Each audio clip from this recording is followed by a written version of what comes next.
Sunrise countdown arc में finally वो point आ चुका है जहां पर मुजान किबुत्सुजी की डेथ होने वाली है और आज की हमारी इस वीडियो में मैं पूरी फाइट को कवर कर लूंगा। लेकिन वीडियो को शुरू करने से पहले इसी आर्क के पार्ट 1 पर तुम लोगों ने बहुत ही मिनिमल रिस्पॉन्स दिखाया, मतलब समझ रहे हो। तो मैं चाहता हूँ कि इस वीडियो पर हम एक कमेंट्स एम रखें विच इज 1K कमेंट्स। तो जैसे ही इस वीडियो पर 1000 कमेंट्स कंप्लीट हो जाएंगे मैं एक स्पेशल वीडियो बनाऊंगा डीमन स्लेयर के ऊपर इसके बाद भी। तो बिना टाइम वेस्ट किए शुरू करते हैं the legendary battle of Muzan and Hashiras.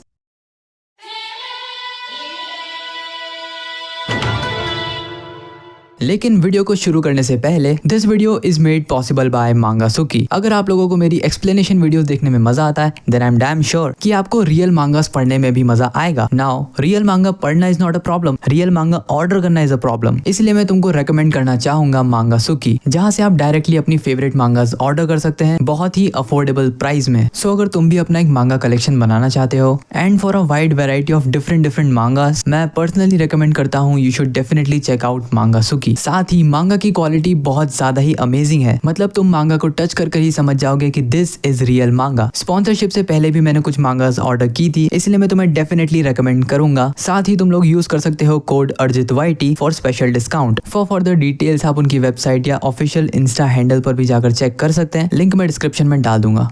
बेहोश तानजीरो जब जागने ही वाला था तब वो मन में ही सोचता है कि जो सन ब्रीदिंग उसे अभी तक आती थी वो एक्चुअल सन ब्रीदिंग से कितनी ज्यादा अलग है। तानजीरो बताता है कि योरिची बहुत ही सिंपल और शांत व्यक्ति था और जब सुयाको ने योरिची से सन ब्रीदिंग के फॉर्म्स देखने के लिए कहा तब उसने बिना कुछ कहे सन ब्रीदिंग के सारे फॉर्म्स दिखाए और वहां पर प्रेजेंट सभी लोग मंत्र मुक्त हो जाते हैं योरिची के स्मूथ और फ्लॉलेस ब्रीदिंग स्टाइल को देखकर। और जब सुयाको योरिची की बहुत ज्यादा तारीफ कर देती है तो योरिची शर्मा जाता है और इस बार वापस जाने से पहले योरिची सुमियोशी को अपनी इयररिंग्स दे देता है और इससे सुमियोशी समझ जाता है कि अब योरिची वापस कभी नहीं आएगा। इसलिए सुमियोशी की आंखों में आंसू आ जाते हैं और वो कहता है कि वो योरिची की लेगेसी को हमेशा जिंदा रखेगा और उसने योरिची के सारे ब्रीदिंग फॉर्म्स को याद कर लिया है और अब वो अपनी आने वाली जनरेशन को सन ब्रीदिंग के फॉर्म्स पास ऑन करता रहेगा। और योरिची से चिल्लाकर कहता है कि तुम्हें ऐसा नहीं लगना चाहिए कि तुम किसी काम के नहीं हो, तुमने डीमन स्लेयर्स और हम सभी के लिए बहुत कुछ किया है और तुम एक लेजेंडरी इंसान हो। जो सुनकर योरिची पीछे घूमता है और बहुत ही सॉफ्ट स्माइल के साथ उसे थैंक यू कहता है। जिसके बाद हम प्रेजेंट टाइम में देखते हैं कि तानजीरो योरिची को थैंक्स कह रहा है उसके सबसे ज्यादा कंट्रीब्यूशन की वजह से और इसलिए भी क्योंकि उसने तामायो को जिंदा छोड़ दिया था। और लेडी तामायो ने डीमन स्लेयर्स की कितनी मदद करी है ये तो हम सभी जानते हैं। तानजीरो कहता है कि मैं हमेशा से ही जानना चाहता था कि सन ब्रीदिंग का 13th फॉर्म आखिर है क्या। और तानजीरो के डैड ने भी उसे एक बार बताया था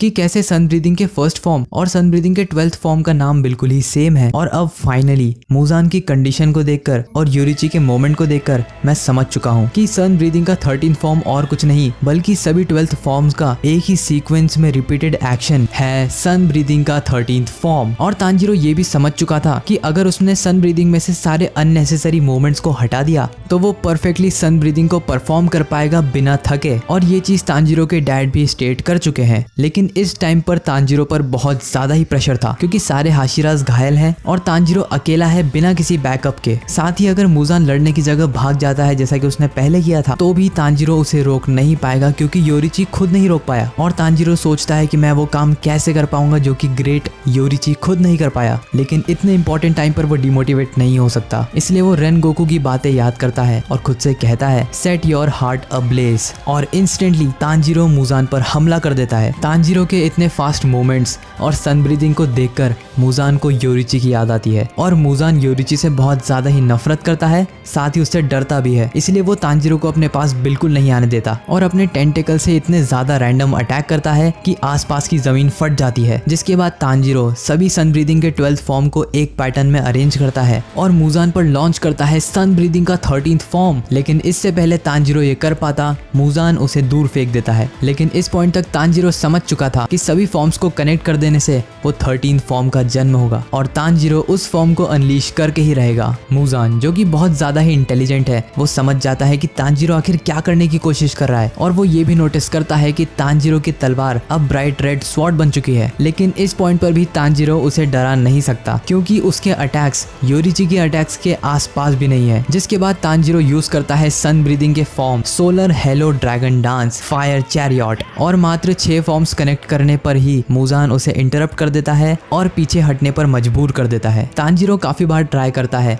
लेकिन मुजान उसे कभी भी 12 फॉर्म्स को कनेक्ट करने नहीं देता और क्योंकि तांजीरो अब तक मास्टर नहीं हुआ था इसलिए अब वो थकने लगता है और मुजान नोटिस करता है कि तांजीरो की पावर भी कम हो रही है और उसकी एक्यूरेसी भी कम हो रही है और मन ही मन मुजान खुश हो जाता है क्योंकि कई स्वॉर्ड्समैन आए और चले गए लेकिन कोई भी योरिची के लेवल तक आज तक नहीं पहुंच पाया। मुजान फिर से तांजीरो पर हमला करता है और तांजीरो उसे बेयरली ही डॉच कर पाता है लेकिन इतना थका हुआ होने के बाद भी तांजीरो मुजान को अच्छी टक्कर दे रहा था और यही चीज मुजान को कंफ्यूज कर देती है क्योंकि मुजान के कंपैरिजन में तांजीरो बहुत ज्यादा ही कमजोर है, ऊपर से वो थक भी रहा है और उसे लगी भी हुई है। तो फिर आखिर क्यों मुजान इस छोटे से बच्चे को हरा नहीं पा रहा? मुजान की कंफ्यूजन हर सेकंड बढ़ रही थी और तभी उसके माइंड में एक नाम क्लिक होता है, लेडी तामायो। अब क्योंकि मुजान ने तामायो को कंज्यूम कर लिया था इसलिए तामायो की काफी सारी सेल्स अभी भी मुजान में जिंदा है और इसलिए मुजान अपनी कॉन्शियसनेस में तामायो से पूछता है कि आखिर उसने उसके साथ क्या करा, जिस पर लेडी तामायो कहती है कि वो दवाई डीमन को इंसान बनाती है और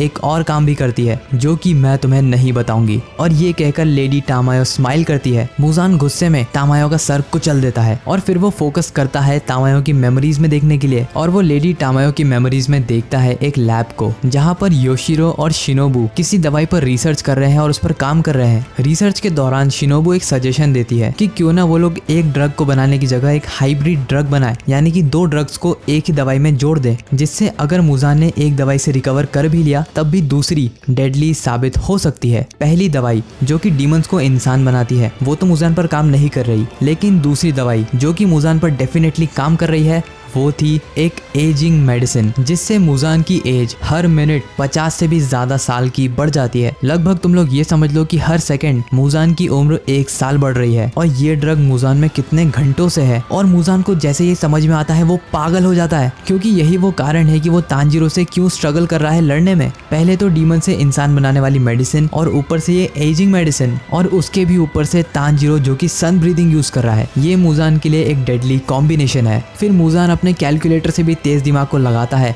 और कैलकुलेट करता है कि उसे कितनी देर से ये एजिंग मेडिसिन झेलना पड़ रही है। तो उसे पता चलता है कि ये ड्रग उसकी बॉडी के अंदर 5 घंटों से है, यानी कि ऑलमोस्ट 9000 साल की उम्र उसने कुछ घंटों में निकाल ली है और इससे उसके रीजनरेशन, उसके अटैक, उसके डिफेंस सब में फर्क पड़ा है। और घबराहट में मुजान सोचता है कि ये सब उसे पहले ही समझ जाना चाहिए था कि तभी मैसेंजर क्रो वहां आकर बोलता है सनराइज में अब केवल 59 मिनट्स बाकी है, जिसके बाद तांजीरो यूज करता है sun breathing shining ray of grace, azure heaven, fire chariot और ये बार बार अलग अलग कॉम्बिनेशन से मुजान फ्रस्ट्रेट हो जाता है और वो तांजीरो पर भी हमला करता है, लेकिन अब मुजान की एक्यूरेसी भी कम हो गई थी और तांजीरो उस अटैक को डॉच करने के बाद sun halo dragon dance, bone burning sun, sunflower lens use करता है और इसी के साथ उसने फाइनली सभी 12 फॉर्म्स को कनेक्ट कर लिया, लेकिन स्टिल 13th फॉर्म अनलिश नहीं कर पाया। लेकिन कोई बात नहीं, क्योंकि मुजान के घटते कॉन्फिडेंस ने तांजीरो का कॉन्फिडेंस बढ़ा दिया। ऊपर से अब 1 घंटे से भी कम टाइम बचा है सनराइज में, तो तांजीरो अब कुछ भी दांव पर लगाने के लिए तैयार है। जिसके बाद हम देखते हैं यूशिरो और कुछ डीमन स्लेयर्स को जो कि जाते हैं तामायो के कैट के पास और यूशिरो उसके सर को उसकी बॉडी से जोड़कर उसे जिंदा कर देता है। आफ्टर ऑल वो है तो एक डीमन ही। जिसके बाद वो तीनों जाते हैं हाशिरास के पास और जो भी मेडिसिन उनके पास थी उससे वो हाशिरास का ट्रीटमेंट करते हैं। जिसके बाद योशिरो ये देखकर घबरा जाता है कि द स्ट्रॉन्गेस्ट हाशिरा गियोमे अब बिल्कुल लड़ने की हालत में नहीं है, क्योंकि पहले तो उसका ब्लड लॉस काफी ज्यादा हो गया है क्योंकि उसका एक पैर कट चुका है और अगर समहाउ वो बेहोशी से बाहर आ भी जाए तब भी वो लड़ बिल्कुल नहीं सकता। इसलिए योशिरो रो पड़ता है और वो लेडी तामायो से रिक्वेस्ट करता है कि प्लीज तांजीरो को प्रोटेक्ट करना, अब 1 घंटे से भी कम ही टाइम बचा है मुजान को मरने में। फिर हम वापस से बैटल फील्ड में देखते हैं कि तांजीरो अभी भी सारे फॉर्म्स को कनेक्ट करने के लिए कोशिश कर रहा है, लेकिन अब तक वो सन ब्रीदिंग को मास्टर नहीं कर पाया। तांजीरो सोचता है कि मुजान के कई सारे हार्ट और कई सारे ब्रेन हैं, तो अपने अगले अटैक में उसे उन्हें ही टारगेट करना चाहिए। लेकिन तभी उसकी आंखों के सामने अंधेरा छा जाता है तांजीरो के थकने और उसकी इंजरी की वजह से, और एकदम से ही वो अपनी बॉडी पर कंट्रोल खो देता है और मुजान के ठीक सामने ही वो नीचे गिर जाता है। इससे पहले मुजान तांजीरो पर अटैक कर पाता, तांजीरो को बचा लेता है द सर्पेंट हाशिरा ओबनाए और एंड मोमेंट पर वो तांजीरो को बचा लेता है। और ये देखकर मुजान और भी ज्यादा गुस्से में आ जाता है कि तुम लोग आखिर मरते क्यों नहीं। तांजीरो ओबोनाई को थैंक यू बोलता है और जैसे ही उसकी आंखें खुलती है तांजीरो देखता है कि जो अटैक उस पर पड़ने वाला था वो डायरेक्टली ओबोनाई के मुंह पर पड़ चुका है, जिससे उसके मुंह पर काफी गहरे स्कार्स आ चुके हैं और उसकी आंखें भी फट चुकी है, यानी कि अब वो अंधा हो चुका है।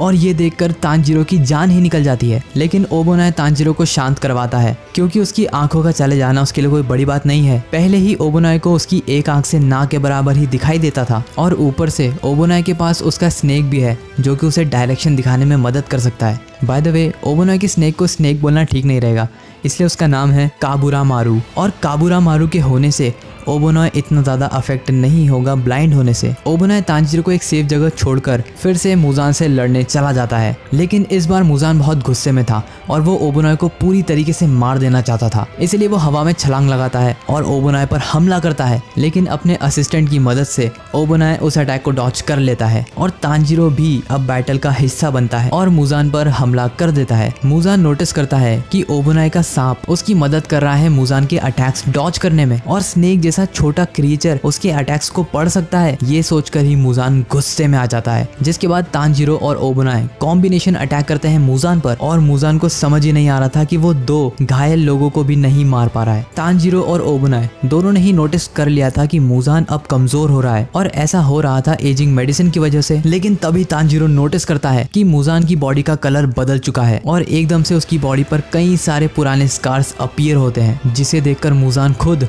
शॉक्ड रह जाता है। मुजान को याद आता है कि ये वो निशान है जो कि योरिची ने उसे दिए थे, जिससे मुजान जैसा रीजनरेशन का गॉड भी आज तक रिकवर नहीं कर पाया है। और तांजीरो सोचता है कि ये योरिची का कोई साइन है और समझ जाता है कि अब उसे इन्हीं जगह पर अटैक करना है, जिससे नॉर्मल डैमेज भी डबल हो जाएगा। जिसके बाद मुजान को याद आता है कि कैसे उसे लग रहा था कि योरिची बहुत ही कमजोर है जब वो दोनों पहली बार मिले थे, क्योंकि योरिची के मन में कोई इंटेंशन थी ही नहीं मुजान को मारने की, या यूं कह लो मुजान भी योरिची को समझ नहीं पाया। मुजान कहता है कि मैं तो सिर्फ नाम का मॉन्स्टर हूँ, असली मॉन्स्टर तो योरिची था। बिना किसी इंटेंशन के एकदम से ही योरिची ने मुजान पर हमला कर दिया और कौन सोच सकता था कि एक नॉर्मल डीमन स्लेयर इतना पावरफुल होगा। अब तांजीरो रैंडमली मुजान पर हमला नहीं कर रहा था, अब वो सिर्फ उन्हीं स्कार्स पर हमला कर रहा था जो कि मुजान की बॉडी पर ऑलरेडी है, क्योंकि जहां जहां वो स्कार्स हैं वहीं पर मुजान के ब्रेन और हार्ट है और इससे तांजीरो उसके ऑर्गन्स पर डायरेक्टली हमला कर पाएगा। फिर तांजीरो सोचता है कि ओबोनाई की मदद करने के लिए वो योशिरो की सील ओबोनाई को दे देगा, जिससे ओबोनाई को भी थोड़ा एडवांटेज मिले। और तभी वहां पर मैसेंजर क्रो आ जाता है ये कहते हुए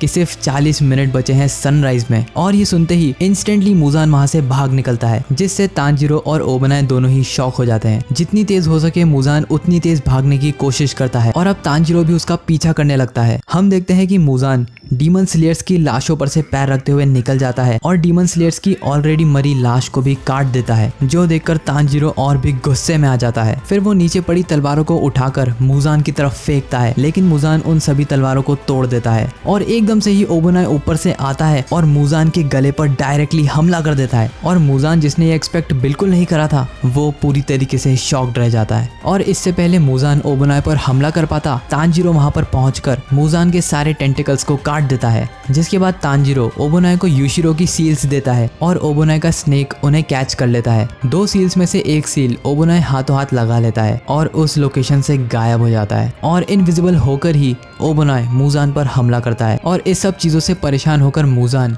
अब और भी ज्यादा कमजोर होने लगता है। जिसके बाद हम देखते हैं नेजुको को, जो कि सिटी के जस्ट बाहर खड़ी थी जहां पर ये बैटल हो रहा था। उसके बाद फिर हम लोग देखते हैं नेजुको का फेस, लेकिन इस पॉइंट तक नेजुको आधी इंसान बन चुकी थी। जिसके बाद नेजुको को आता है फ्लैशबैक। उसे याद आता है कि कैसे उस दिन मुजान ने उनके घर पर हमला कर दिया था। मुजान सभी फैमिली मेंबर्स पर हमला करता है और अपने हर अटैक में अपने ब्लड का एक छोटा सा हिस्सा सबकी बॉडी में डाल देता है, लेकिन मुजान को लगता है सभी फैमिली मेंबर्स मारे गए और कोई भी उसके ब्लड को सर्वाइव नहीं कर पाया और डिसअपॉइंट होकर मुजान वहां से चला जाता है। जिसके बाद वहां पर पहुंचता है तांजीरो और डीमन स्लेयर का सीजन 1 शुरू होता है। एक ही झटके में नेजुको को वो सारे इवेंट्स याद आ रहे थे जो कि इस पॉइंट तक स्टोरी में हुए हैं। जिन भी लोगों से वो मिली है, जो भी लोग अब उसकी फैमिली बन चुके थे, सभी लोग नेजुको को याद आते हैं। नेजुको उन मेमोरीज में खो जाती है जो कि अभी तक स्टोरी में हुई थी और तभी तांजीरो नेजुको के लिए अपना हाथ बढ़ाता है और इंस्टेंटली नेजुको पूरी तरीके से हील हो जाती है और एक डीमन से इंसान बन जाती है, ये कहते हुए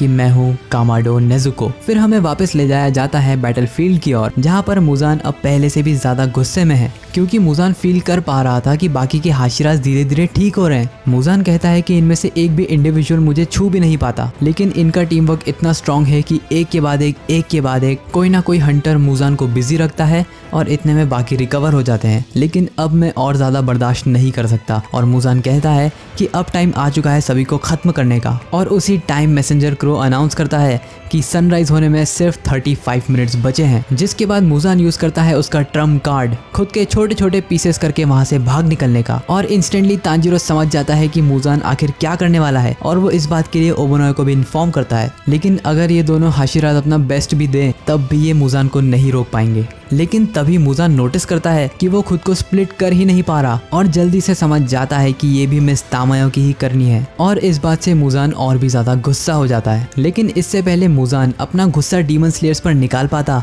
तभी कमजोर हो चुका मुजान खून की उल्टी करने लगता है। और तभी तामायो मुजान से कहती है कि इस मेडिसिन में 4 इंग्रेडिएंट्स थे, जिनमें से पहले 3 ने अपना काम दिखा दिया और मुजान को बहुत ज्यादा वीक कर दिया। अब चौथा इंग्रेडिएंट अपना काम दिखाएगा और मुजान की सेल्स को अंदर ही अंदर खत्म करने लगेगा। और इससे मुजान और भी ज्यादा गुस्से में आ जाता है। उसका दिमाग काम ही नहीं कर रहा, क्योंकि जिस चीज से वो सबसे ज्यादा डरता था यानी कि मौत से, अब वो ठीक उसके सामने खड़ी थी। फिर लेडी तामायो मुजान से कहती है कि तुम्हें मारने के लिए तुम जितना स्ट्रांग होना जरूरी है ही नहीं। फिर हमें बताया जाता है कि योरिची के अलावा किसी भी हंटर की ब्राइट रेड स्वॉर्ड मुजान का कुछ भी बिगाड़ नहीं सकती, लेकिन सिर्फ तामायो के बनाए हुए उन 4 ड्रग्स की वजह से अब मुजान को एक नॉर्मल अटैक भी पावरफुल लग रहा है। और मुजान ये भी नोट करता है कि जो पॉइजन उन्होंने डोमा के लिए यूज करा था, ये वाला पॉइजन उससे बहुत अलग है, इसलिए मुजान को टाइम लगेगा इस ड्रग से रिकवर करने में। तभी एकदम से मुजान अटैक करना बंद कर देता है और अपनी ही जगह पर रुक कर आसमान की तरफ देखने लगता है। तांजीरो सोचता है कि फाइनली मिस तामायो की मेडिसिन का असर अब दिखने लगा है। लेकिन तभी मुजान की बॉडी के अंदर से खतरनाक शॉक वेव्स निकलने लगती है, जो कि तांजीरो और ओबोनोए को दूर फेंक देती है। और हम देखते हैं मुजान के और भी ताकतवर और नए फॉर्म को, जिसमें मुजान के चेस्ट पर एक बड़ा सा मुंह बन चुका है। और इस सडन खतरनाक शॉक वेव से अब ओबोनोए और तांजीरो हिलने की भी हालत में नहीं है। और अब तांजीरो की बॉडी उसके कंट्रोल में नहीं थी और उसे कई सारे झटके लग रहे थे। और इस इंस्टेंट ब्लास्ट से मैसेंजर क्रो भी मारा जाता है। और इस शॉकवेव का असर हेडक्वार्टर्स में बैठे किरिया पर भी होता है, क्योंकि वो और messenger crow blood demon art से डायरेक्टली कनेक्टेड थे, इसलिए इंस्टेंटली वहां पर तेनगेन और शिंजूरो आ जाते हैं। लेकिन किरिया कहता है कि मुझे संभालने की जरूरत नहीं है और तांजीरो और ओबोनोए से पूछता है कि क्या वो दोनों ठीक हैं, लेकिन कोई रिस्पॉन्स ना मिलने पर किरिया टेंशन में आ जाता है। और तभी उसकी बड़ी बहन कहती है कि सनराइज में केवल और केवल 25 मिनट बाकी है। फिर हम देखते हैं बैटलफील्ड पे तांजीरो को, जिसे सीजर्स आ रहे हैं और क्योंकि उसे सांस लेने में भी प्रॉब्लम हो रही थी, इसलिए वो खुद से पूछता है कि कहीं मेरी लंग्स भी डैमेज तो नहीं हो गई। लेकिन अब मुजान डीमन स्लेयर से नहीं लड़ता और वहां से जाने लगता है। और तभी वहां पर एंट्री होती है इनोस्के की।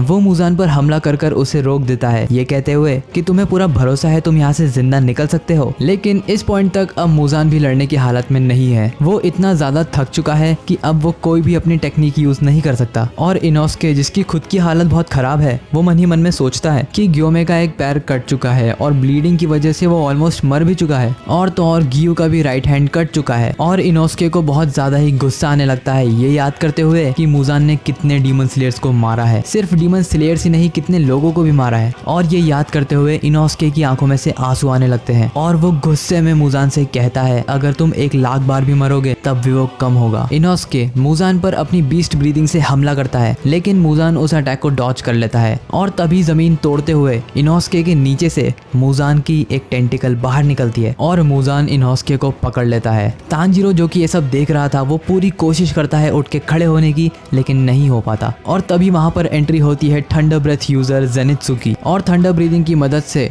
वो इनोस्के को बचा लेता है। और वो चिल्लाते हुए तांजीरो से कहता है कि मुजान को मारने के इतने क्लोज आकर तुम मर नहीं सकते। नेजुको भी जल्द ही इंसान बन जाएगी और हम सब अपनी पुरानी लाइफ में वापस चले जाएंगे। तभी मुजान अपने टेंटिकल से जेनित्सु को बिल्डिंग में फेंक देता है, लेकिन इनोस्के उसे भी बचा लेता है। लेकिन मुजान उसे भी बिल्डिंग में फेंक देता है। तांजीरो सोचता सोचता है कि वो शॉकवेव शायद कोई ब्लड डिमन आर्ट होगा और वो तांजीरो के नर्वस सिस्टम को कंफ्यूज कर रहा है, इसीलिए वो अपनी ब्राइट रेड स्वॉर्ड को अपनी ही बॉडी में घुसा लेता है इस उम्मीद में कि कम से कम वो मुजान से लड़ तो पाए। फिर मुजान देखता है कि जेनित्सु और इनोस्के अभी भी मरे नहीं हैं और उठकर खड़े हो रहे हैं और ये देखकर मुजान फ्रस्ट्रेट हो जाता है क्योंकि ये डीमन स्लेयर्स तो मरने का नाम ही नहीं ले रहे। और वहीं दूसरी तरफ से गियोमे और गियू दोनों उठकर बहुत ही बेकार हालत में बैटलफील्ड की तरफ बढ़ने लगते हैं। गियोमे कहता है कि ये आराम करने का टाइम नहीं है, ज्यादा टाइम नहीं बचा है सनराइज में, इसलिए मुझे अपने 100% से भी ज्यादा देना होगा। फिर हम देखते हैं बटरफ्लाई मैंशन के सभी लोग और रेन गोकू का छोटा भाई डीमन स्लेयर्स की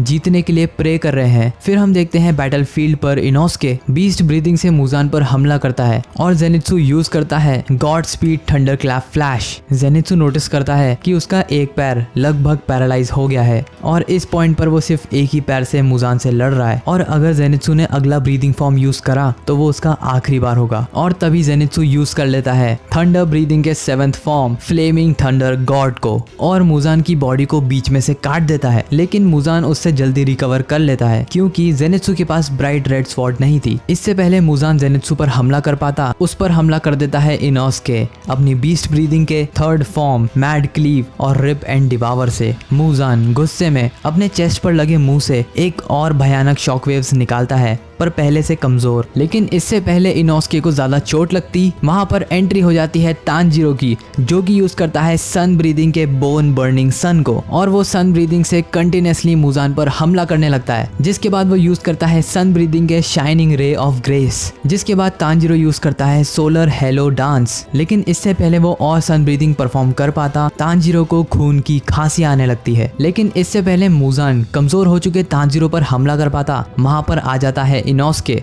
और अपनी बीस्ट ब्रीदिंग से वो तांजीरो को बचा लेता है। और जेनित्सु जो कि कुछ भी नहीं कर रहा था, वो अपने लेट मास्टर से कहता है कि प्लीज मेरी मदद कीजिए ताकि मैं फाइट को कंटिन्यू रख सकूं। और थंडर क्लैप का यूज करके जेनित्सु फिर से मुजान पर हमला करता है और इससे मुजान को चोट भी लगती है, लेकिन ये जेनित्सु का बेस्ट नहीं था। और तभी तांजीरो और इनोस्के अपनी ब्रीदिंग फॉर्म्स को एक साथ कंबाइन करते हैं और मुजान पर हमला करते हैं मैड क्लीव्स और वॉल्ट से। मुजान इनोस्के को तो दूर फेंक देता है, लेकिन तांजीरो अभी भी उससे फाइट कंटिन्यू रखता है और तांजीरो यूज करता है सन ब्रीदिंग सेटिंग सन। तभी जेनित्सु मुजान पर हमला करता है थंडर ब्रीदिंग के 1st form thunder clap and flash से, लेकिन मुजान जेनित्सु की बॉडी पर बहुत ही गहरा कट मार देता है और जेनित्सु ने जानबूझकर करा था ताकि वो तांजीरो के लिए मुजान को बिजी कर सके और होता भी वैसा ही है। तांजीरो यूज करता है sun breathing solar halo dragon dance और इस अटैक से तांजीरो मुजान को दीवार में धकेल देता है और अपनी तलवार को मुजान के चेस्ट में डालकर उसे दीवार के अगेंस्ट पिल कर देता है। तभी हम देखते हैं मित्सुरी को, जो कि मुजान का हाथ पकड़ती है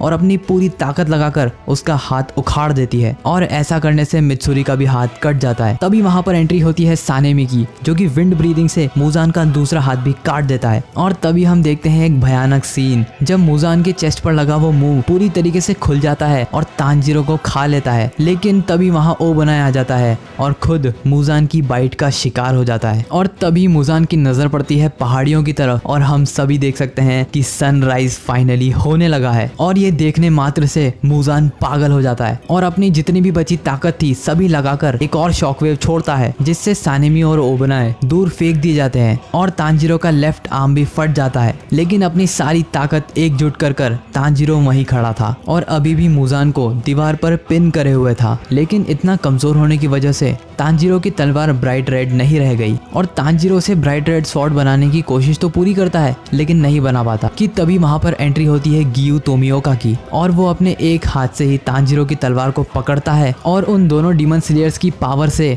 तांजीरो की तलवार ब्राइट रेड स्वॉर्ड बन जाती है, जिससे मुजान खून की उल्टी करने लगता है। और तब तक हम देखते हैं कि सूरज काफी ऊपर आ चुका था, इतना ऊपर कि मुजान डिसइंटीग्रेट होना शुरू हो गया था। लेकिन तब भी मुजान हार नहीं मानता और खुद के शरीर को मुजान के बचपन जैसा बना लेता है और अपने फ्लैश को जितना हो सके उतना मोटा करने की कोशिश करता है ताकि सूरज से उसे ज्यादा इफेक्ट ना पड़े। खुद को और भी ज्यादा बड़ा कर मुजान तांजीरो को भी अपने अंदर ले लेता है और गियू को धक्का देकर पीछे कर देता है। मुजान कोशिश करता है कि कैसे भी वो किसी घर के पीछे चला जाए ताकि उस पर डायरेक्ट सनरेज ना पड़े, लेकिन केरिया सभी लोगों को ऑर्डर्स देता है कि ये आखिरी बार है बस थोड़ी देर मुजान को और रोक कर रख लो, फिर हमेशा के लिए मुजान का चैप्टर क्लोज हो जाएगा। जिस पर lower rank demon slayers buildings पर से भारी चीजें फेंकते हैं ताकि वो मुजान को रोक सके, लेकिन मुजान फिर भी नहीं रुकता और कुछ ककुशीज भी 4 व्हीलर गाड़ियों में बैठकर मुजान पर हमला करते हैं, लेकिन मुजान कार्स को तोड़ देता है और आगे बढ़ने लगता है। लेकिन कुछ ककुशीज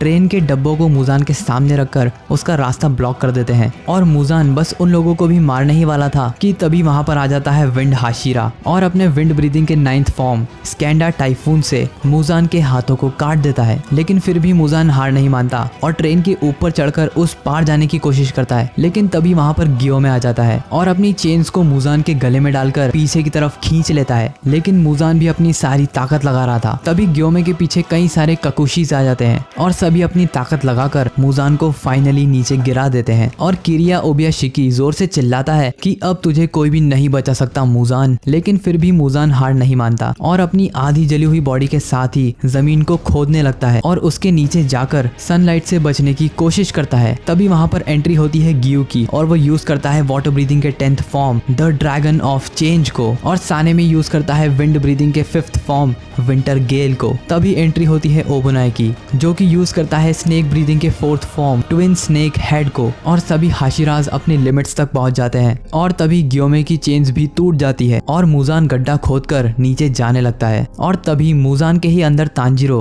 अपने ग्रिप को टाइट करता है और अपनी तलवार को बना लेता है ब्राइट रेड स्वॉर्ड और इससे मुजान तिलमिला जाता है और डायरेक्ट सनलाइट का शिकार हो जाता है और फाइनली पूरी तरीके से सनराइज हो जाता है, जिससे एक नए दिन की शुरुआत होती है और डायरेक्ट सनलाइट से मुजान डिसइंटीग्रेट हो जाता है और किरिया ओबियाशिकी स्टेट करता है the end of the long fight has come, क्योंकि इतनी जनरेशन से चले आ रहे इस इन्फिनाइट बैटल को एक एंड मिल चुका है। और इतना कहते ही किरिया ओबियाशिकी बेहोश हो जाता है। फिर सारे ककुशी और जूनियर डीमन स्लेयर्स सभी हाशिरास को ट्रीट करते हैं, लेकिन जैसे ही वो गियोमे के पास पहुंचते हैं गियोमे उन्हें खुद को टच करने से मना कर देता है, ये कहते हुए कि मुझ पर टाइम वेस्ट मत करो, मैं वैसे भी मरने वाला हूँ, तो मेरी लास्ट विश ये रहेगी कि तुम जितने डीमन स्लेयर्स को बचा सको उन सभी को ट्रीट करो। तभी गियोमे अपनी आंखें बंद करता है और आंखें जैसे ही खोलता है उसे दिखाई देते हैं उसके टेंपल के सभी बच्चे जो कि गियोमे के लिए रो रहे थे और सभी बच्चे कहने लगते हैं कि हम उस दिन के लिए आपसे माफी मांगना चाहते हैं। सभी बच्चे कहते हैं कि वो उस दिन भाग नहीं रहे थे, उल्टा वो डीमन का ध्यान भटका रहे थे ताकि वो गियोमे को छोड़कर उनके पीछे जाए और वो ऐसा इसीलिए कर रहे थे क्योंकि गियोमे अंधा है। कोई कहता है कि मैं बाहर जाकर हथियार लाने की कोशिश कर रहा था, तो कोई कहती है कि मैं मदद के लिए लोगों को बुलाने के लिए भागी थी। गियोमे उन सभी को चुप कराता है और कहता है कि मैं भी तुम में से किसी को प्रोटेक्ट नहीं कर पाया, इसलिए मैं भी तुमसे सॉरी कहना चाहता हूँ। सभी बच्चे गियोमे को गले लगा लेते हैं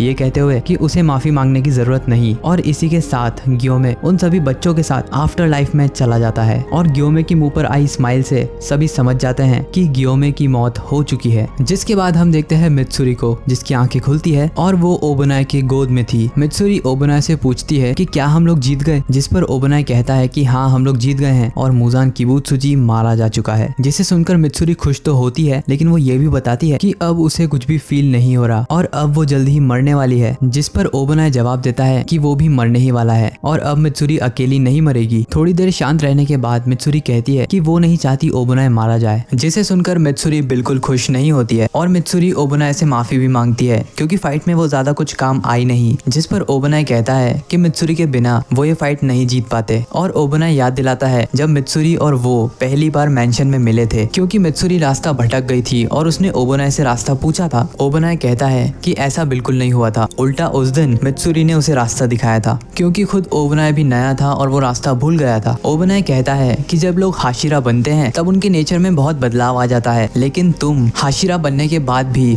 हम सभी से ज्यादा हम्बल हो और तुमने मुझे हमेशा वैसे ही ट्रीट करा जैसे किसी रेगुलर इंसान को ट्रीट करते हैं और इसीलिए ओबोनाई को मित्सुरी के साथ रहना बहुत अच्छा लगता था। और इतना सब सुनकर मित्सुरी रो पड़ती है और रोते हुए कहती है कि क्या अगले जन्म में हम शादी कर सकते हैं, जिस पर ओबोनाई हाँ कहता है। जिसके बाद हम देखते हैं सानेमी को जो कि एक आफ्टर लाइफ में है। वो गेन्या के साथ उसके सारे भाइयों को देखता है जो कि आपस में खेल रहे थे, लेकिन वहाँ पर कहीं भी उसे उसकी मॉम दिखाई नहीं दे रही थी और सानेमी पीछे देखता है उसकी मॉम को जो कि अभी भी हेवन नहीं गई थी और अंधेरे में खड़े होकर रो रही थी। तभी सानेमी उसकी मॉम का हाथ पकड़ लेता है और उनसे कहता है कि उन्हें भी अपने बच्चों के साथ हेवन जाना चाहिए। और सानेमी कहता है कि वो तब तक हेवन नहीं जाएगा जब तक उसकी मॉम उसके साथ नहीं चलेगी। और तभी वहाँ पर सानेमी के डैड आ जाते हैं जो कि सानेमी का हाथ पकड़कर उसकी मॉम से अलग करवा देते हैं, ये कहते हुए कि उसकी मॉम मेरे साथ जाएगी और तुम कहीं नहीं जाओगे। सानेमी उसके डैड से लड़ने की कोशिश करता है लेकिन उसके डैड उसे नीचे फेंक देते हैं। सानेमी के डैड उससे कहते हैं कि बहुत कम टाइम में तुम बहुत ज्यादा ताकतवर हो गए हो लेकिन अभी भी तुम मरने के लिए तैयार नहीं हो। और जैसे ही सानेमी नीचे गिरने लगता है हम लोग रियल वर्ल्ड में देखते हैं कि सानेमी की आंखें खुल जाती है और सभी डीमन स्लेयर्स उसे देखकर काफी खुश होते हैं। इसके बाद हम देखते हैं इनोस्के को जो कि अब होश में आ चुका है और जो ककुशी उसे ट्रीट कर रहा था वो उसी को काट लेता है। जिसके बाद हम देखते हैं जेनित्सु को जो कि होश में ही था लेकिन उसकी हालत बहुत खराब हो चुकी थी और वो ककुशी से कहता है कि अगर मैं मारा जाऊं तो मेरी वाइफ नेजुको को बता देना कि मैं उसे बहुत पसंद करता था। जिस पर ककुशी कहता है कि नेजुको तुम्हारी वाइफ नहीं है। जिसके बाद हम देखते हैं गियू को जो कि उठ चुका है और ढूंढ रहा है तांजीरो को। जैसे ही उसकी नजर पड़ती है तांजीरो पर वो देखता है कि तांजीरो अपने घुटनों पर बैठा है। उसका एक पूरा हाथ उसकी बॉडी से अलग हो चुका है और उसके एक हाथ में टूटी हुई तलवार है और तांजीरो पूरी तरीके से खून में कवर्ड है। ये देखकर गियोमे की आंखों में आंसू आ जाते हैं। उसके दिमाग में वो सभी मेमोरीज आने लगती है जो भी तांजीरो से रिलेटेड थी। वो तांजीरो के सामने आता है और घुटनों पर बैठकर रोने लगता है। गियू तांजीरो का हाथ पकड़ता है और उससे माफी मांगता है कि वो तांजीरो को नहीं बचा पाया और खुद को कोसते हुए बोलता है कि हमेशा गियू ही एंड में बच जाता है। और वो ऐसा इसीलिए कहता है क्योंकि उसके साथ पहले भी ऐसा कई बार हो चुका है। और अगर तुम्हें डीमन स्लेयर का फर्स्ट सीजन याद हो तो वहाँ भी हमें पता चला था कि माकितो की मौत हो गई थी गियू को बचाते हुए और यहाँ पर भी तांजीरो के साथ वैसा ही हुआ। तभी वहाँ पर नेजुको आ जाती है और गियू से माफी मांगता है तांजीरो को ना बचा पाने के लिए और नेजुको तांजीरो की हालत को देखकर रोने लगती है। लेकिन तभी हम देखते हैं कि तांजीरो की आंखें खुलती है लेकिन इस बार तांजीरो की आंखें काफी डिमोनिक लग रही थी। तभी एकदम से तांजीरो अपने हाथ को रीजनरेट कर लेता है। तभी तांजीरो अपने पास ही में खड़े ककुशी पर हमला कर देता है लेकिन जल्दी से रिएक्ट करके गियू उसे बचा लेता है। सभी लोग शौक में तांजीरो की तरफ देखते हैं और सोचते हैं कि आखिर ये हो क्या रहा है। तभी तांजीरो के मुंह से लार टपकने लगती है और वो डिमोनिक स्माइल देते हुए अपने हाथों की तरफ देखता है। तांजीरो के नाखून अब काफी बड़े और डिमोनिक हो गए थे, साथ ही उसके चेहरे पर एक मार्क भी आ गया था और डीमन स्लेयर मार्क भी एक्सटेंड होकर लगभग उसकी नाक पर पहुंच चुका था। एग्जैक्टली वैसा ही जैसा कि कोकोशिबो का था। और इस डीमन तांजीरो को सनलाइट से भी कोई फर्क नहीं पड़ता है। सो बस guys that's it for today. I know कि तुम लोग सोच रहे थे सनराइज काउंटडाउन आर्क पूरा इस वीडियो में कंप्लीट हो जाएगा और ऑलमोस्ट हो भी चुका है। ऑलमोस्ट 4 या 5 चैप्टर्स बचे होंगे इस आर्क के और उन चैप्टर्स के बाद भी कुछ चैप्टर्स हैं जो कि डीमन स्लेयर की स्टोरी को पूरी तरीके से वाइंड अप कर देंगे। तो उन कुछ चैप्टर्स के लिए मुझे डेडिकेटेड वीडियो बनानी पड़ेगी उस पे क्योंकि वो क्लोजर होगा डीमन स्लेयर सीरीज का। सो बस गाइस आज की वीडियो के लिए सिर्फ इतना ही। Thank you for watching this video.